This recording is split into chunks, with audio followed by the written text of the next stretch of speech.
na Bianca at Ralph. Pinipilit nilang magpakasaya pagkatapos ng delubyo sa Phuket kung saan sila nagbakasyon. Halo-halo ang kanilang damdamin, pagpapasalamat, hinagpis at pakikisa sa daan-daang libong nasawi sa trahedya. It's hard eh. Sometimes I feel grateful, sometimes I feel angry, you know? Yeah. I cannot explain. And somehow I ask God, ano bang reason kung bakit na nangyari to at bakit hindi kami nadali, di ba? Buong-buo kami. Swerte at nandito pa rin kami sa isang magandang hotel, nakikipag-usap sa inyo. Yun. God is good. Sobra. But the pain is that several thousands died. Yeah, and I actually depressed din ako. Sabi ko nga, we're not in a holiday mood, but it wouldn't be fair, di ba? Not to go on with life and do the most and make the most of every minute and be happy, enjoy with the children, to see it in their eyes,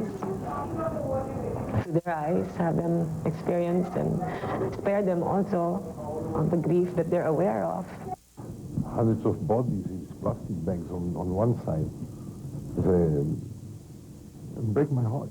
I mean, those people, if you speak about 100,000 people then, I think about the father, about the mother, about the wife, about the children. Siri, calm down. Pinalad si Siri na makuna ng pambihirang video na ito ng lupit ng tsunami sa Phuket. Stay where you are. You're on the third floor.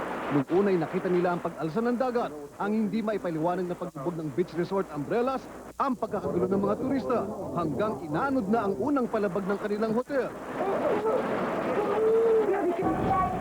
Ayaw huminto. You see, you go all the way up to the first floor. Sa mga sumunod pang mga minuto at oras ay umalsat umikot muli ang dagat, sumulong at parang isang halimaw na hinigop ang lahat ng abutin nito. Ito ang pangalawang puwersa ng tsunami. Look at the force of the water. Thank God he died in that house.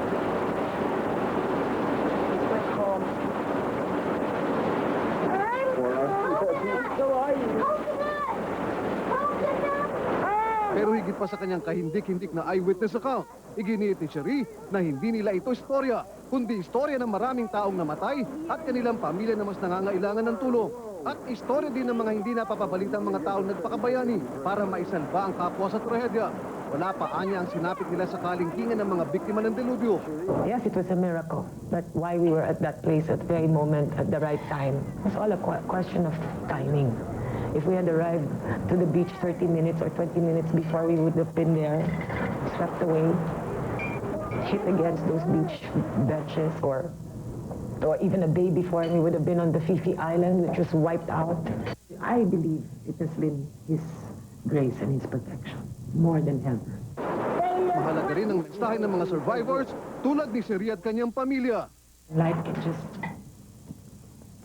disappear before your eyes, and it can end right that very moment. And that's why I was afraid to die, because I guess I wasn't yet ready, because marami pa akong hindi pa hininga ng sorry. Marami pa akong hindi nasabihang I love you. Diba? So, yun. Na-realize ko na it should not be waited on too long. Naging malagim ang sanay magandang pababakasyon ni Cherie at kanyang pamilya dito sa Thailand. Pero dahil naman dito hindi niya malilimutan ang mensahe at grasya ng may kapal sa kanyang pamilya ngayong pagpasok ng bagong taon. Para sa ABS-CBN News, Mari Dumawal, Patrol ng Pilipino, dito sa Bangkok, Thailand. Susunod, operasyon sa tuhod ni dating Pangulong Joseph Estrada sa Hong Kong, natuloy na. Abangan sa muling pagbabalik ng TV Patrol World.